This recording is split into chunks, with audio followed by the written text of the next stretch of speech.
Income tax को लेकर आया बड़ा अपडेट। जिन लोगों की इनकम टैक्सेबल होती है उन लोगों को हर साल टैक्स रिटर्न करना बहुत ही जरूरी होता है और वहीं कुछ लोगों को ऑडिट रिपोर्ट भी दाखिल करनी होती है। तो चलिए जानते हैं इसके बारे में विस्तार से। आयकर अधिनियम 1961 के अनुसार कुछ टैक्स पेयर्स को अनिवार्य रूप से अपने खातों का आयकर ऑडिट कराना बहुत ही जरूरी होता है। आयकर ऑडिट एक व्यावसायिक इकाई है जो व्यक्तियों के खाते का गहन निरीक्षण करती है।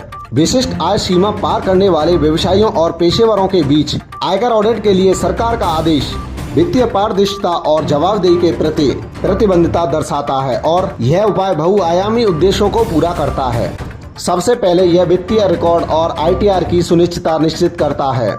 रिपोर्ट की गई आय और व्यय को वास्तविक वित्तीय गतिविधियों के साथ संरेखित करता है। दूसरे, इस तरह के ऑडिट टैक्स चोरी के खिलाफ एक निवारण के रूप में काम करते हैं। संस्थाओं की आय को गलत तरीके से प्रस्तुत करने या कर दायित्वों को कम करने के लिए खर्चों को बढ़ाने से हतोत्साहित करते हैं।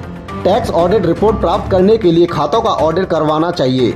आयकर कानून के तहत कुछ श्रेणी के व्यवसायियों और पेशेवरों के लिए चार्टर्ड अकाउंट के जरिए आयकर ऑडिट कराना अनिवार्य होता है।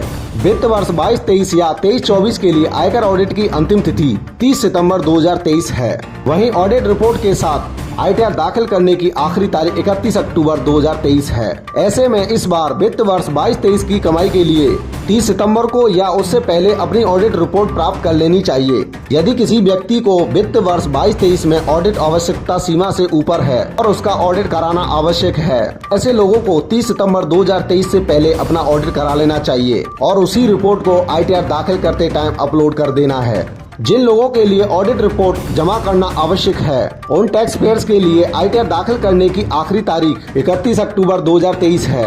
यह नियत तिथि उन करदाताओं पर लागू होती है जिन्हें धारा 44AB के तहत अपने खातों का ऑडिट करवाना आवश्यक है। दोस्तों, अगर आपको अपने खाते का ऑडिट कराना है तो हमें कमेंट बॉक्स में कमेंट करके जरूर बताना, जिससे हम आपकी हेल्प कर सकें।